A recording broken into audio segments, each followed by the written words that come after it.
Hello everyone and welcome to my new video. And what is this video about? Well, I'm going to have an experimental psychedelic noise jam and I'm going to meticulously talk you through the entire process. What's my motivation for this? What was my inspiration? Well, I'll tell you. I was tidying desk number 2 today in order to make some space for my Roland MC707, which has just arrived. Maybe there'll be some videos about that in the future. Can't promise you, but maybe. And during the process of doing that, I stumbled upon my little crappy battery-powered shortwave bands world radio, which I got from Tesco for about £8 some years ago. And I thought, oh yeah, I forgot about this. I should sample it. So I'm going to sample me tuning radio bands, randomly for no reason. And then I'm going to chop them up and do some stuff with them. So I'm probably going to incorporate a fusion of both old and familiar techniques to this channel, along with new things which I've not tried yet, mostly to do with some of the new features that are in Live 11. So, as always, get comfortable, make a hot drink or a cold drink, put on some comfortable clothes, put on some good quality headphones, because we're going in, we're going deep in.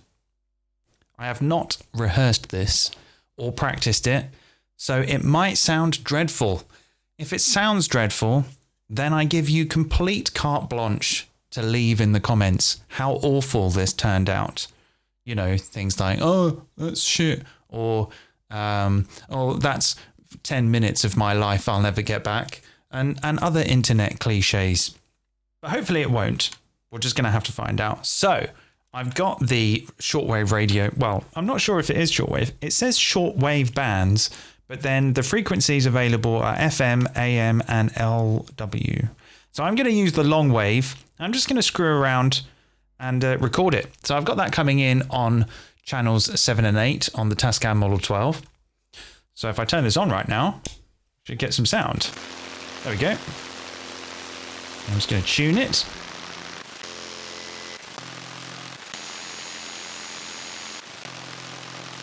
All right, so my resample channel is pretty much ready to go.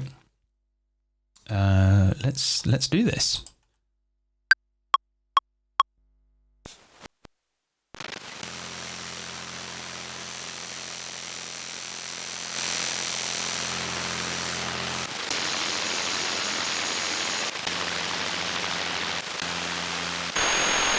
You'll be able to.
Okay, there we go. So that was pretty good fun, wasn't it? I'm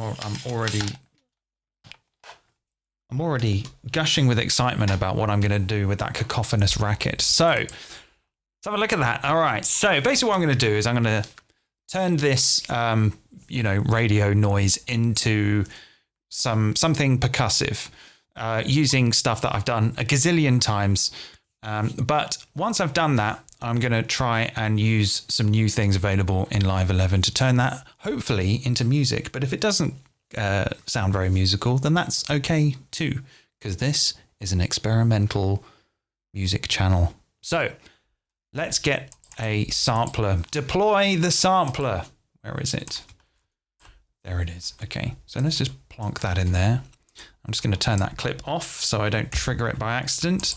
And I'm going to go in here, just draw a load of, whoops. Okay, so now in Live 11, they have this thing where you can just go woo, wibbly wobbly like that, but I actually don't want that. So I'm going to hold Alt to enable the pitch lock and draw some 16th notes along here.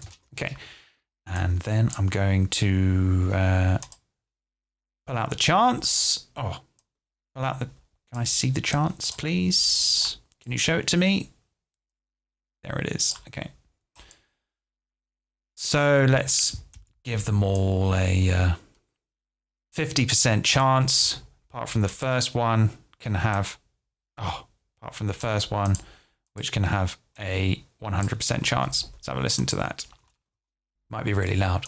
Oh, there is no sound. Okay.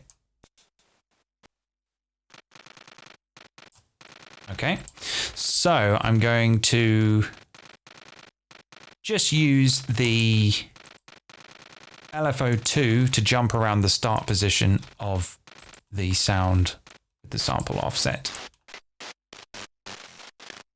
Let's pull up the volume a bit to 0 dB and pull this envelope down a bit.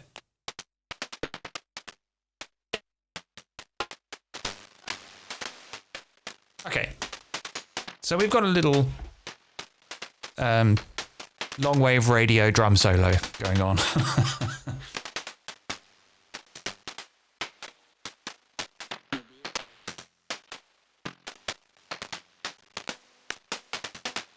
Okay. I'll use some velocity ranging.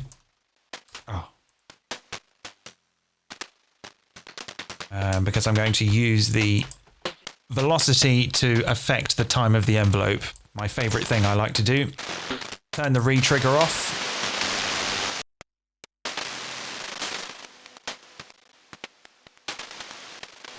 Okay, and then let's bring in LFO3 and assign that to the pitch of the sample.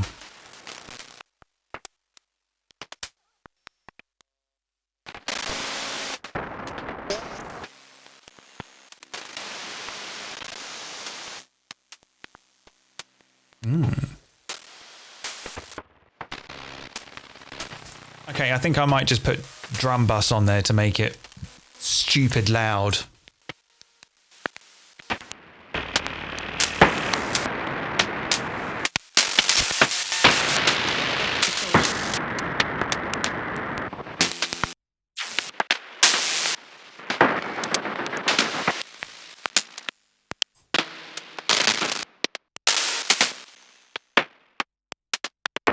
Okay, so, you know, that's fun and everything, but actually I wanted to go a little bit further and turn this into something that could be quite musical and quite pleasing to the ear, which might be a bit of a departure from what I normally do. But I felt like doing that tonight. So how am I going to do that? Well, I'm going to use the spectral resonator. Why am I going to use the spectral resonator? Why am I going to use the spectral resonator? Well, I'm going to do that because it has MIDI sidechaining and polyphonic MIDI sidechaining. Who'd have thunk it?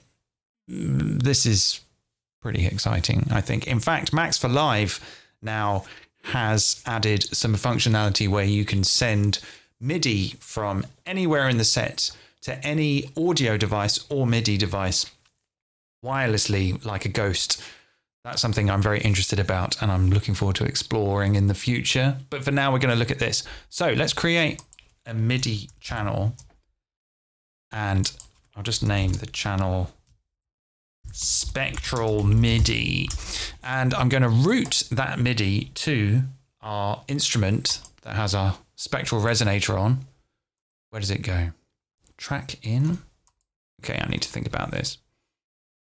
Ah, okay. Oh, I don't need to do that there at all.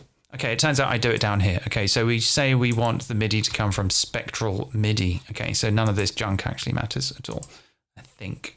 All right, so now what I'm going to do is I'm going to have a look at the scale mode in the MIDI sequencer. We turn scale on. We can choose between all these delicious scales here. What on earth is that? Bahara, how do you pronounce that? Bahare. Oh, what is this? What is this?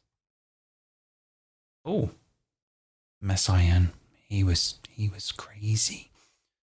8-tone Spanish, super Locrian. God, you think you know things about scales, and then suddenly Live 11 comes out and gives you the super Locrian.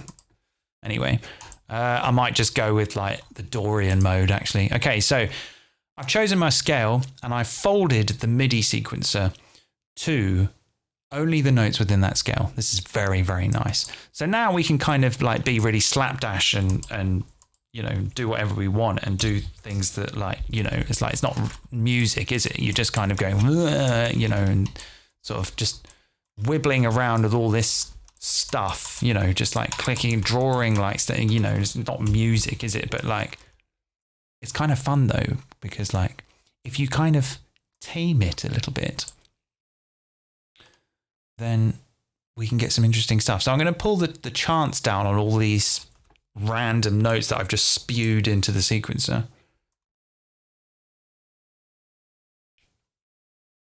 And I'm going to route that to the spectral MIDI. Let's see how that sounds to start with.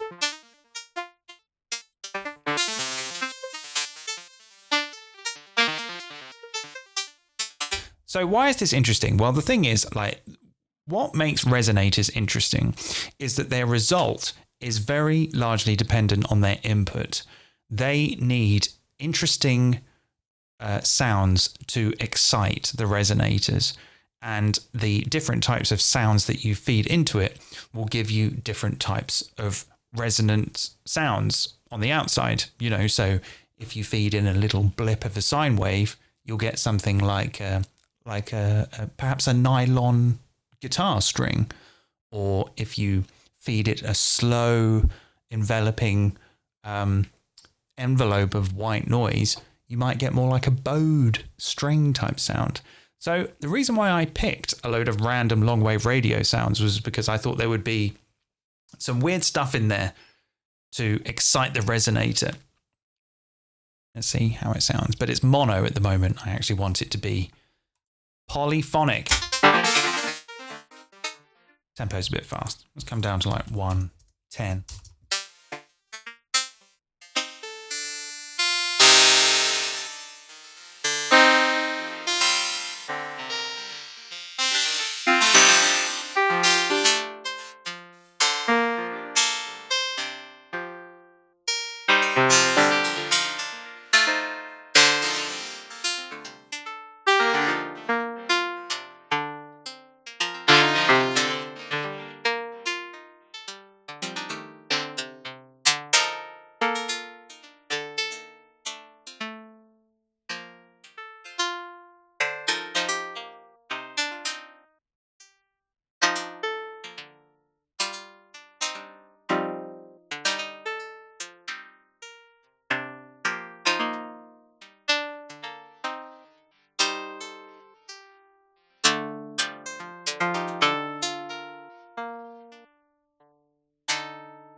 Sometimes it doesn't do anything.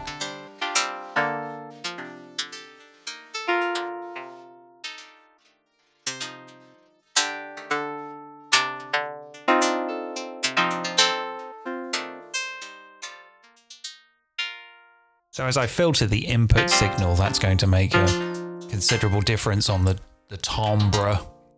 We do a low pass.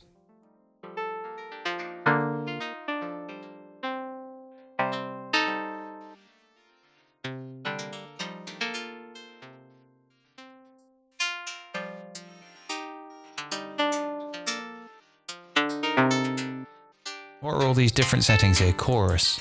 Oh.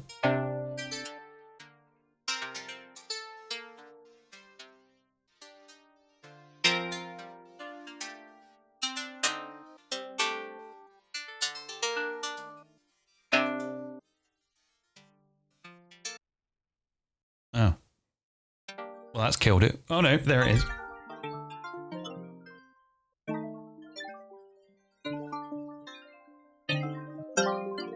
It's all gone a little bit spa holiday.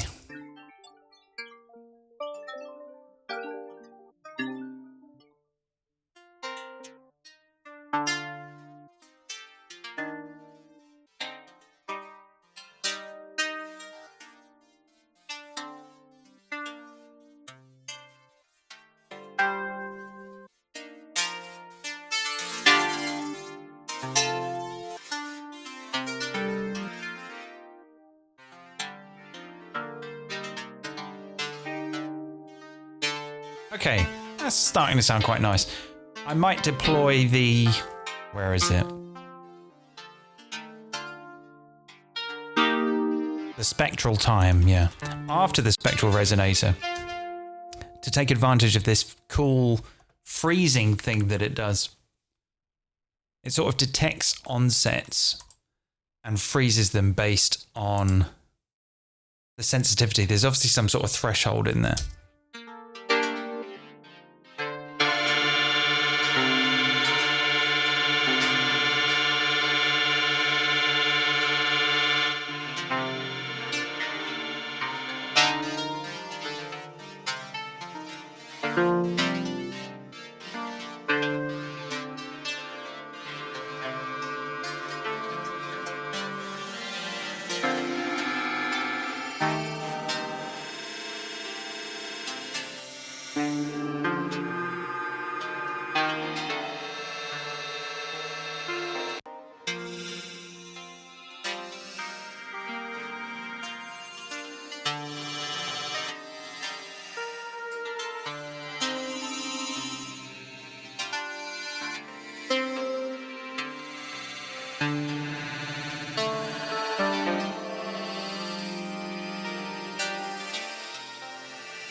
Okay, all right.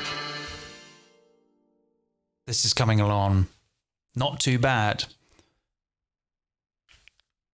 Let's maybe drop in the hybrid reverb and have a look at that. Where is it? Where is it? Where's the hybrid? Maybe I might need to do a little bit to treat the sound a little bit. Whilst there's a lot of character in the high end, at times it's a little bit abrasive for my ears. I might sort of try and do something to pull that back a little bit. Let's see how we get on.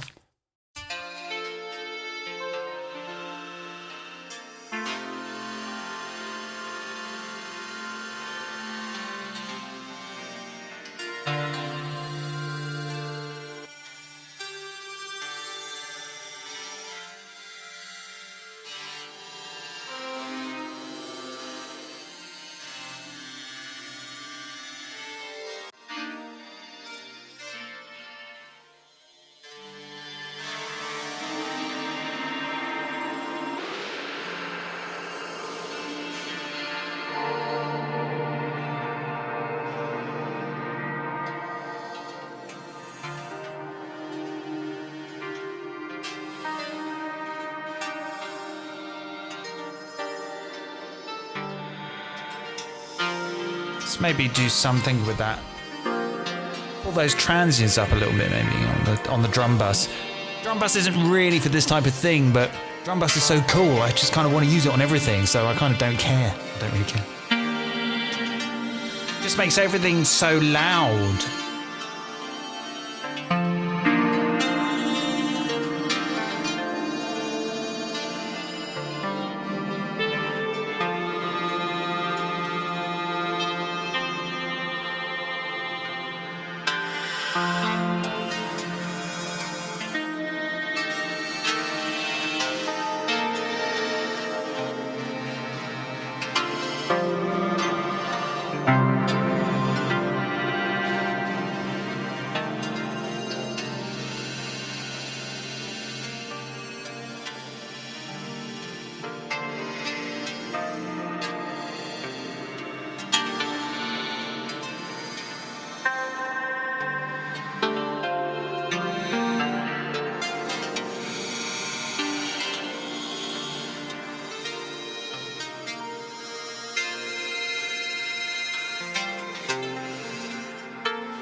Okay, I'm going to resample this now. This is sounding quite nice.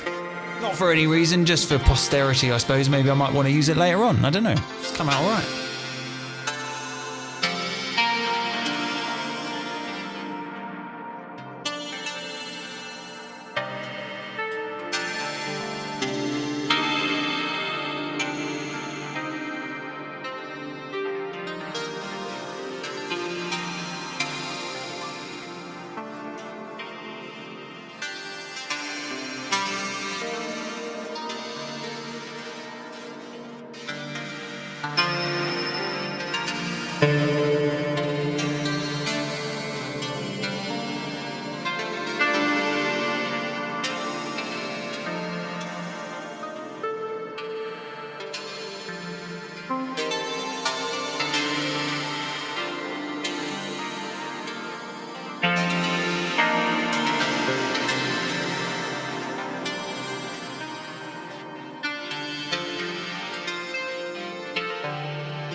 Yeah, okay.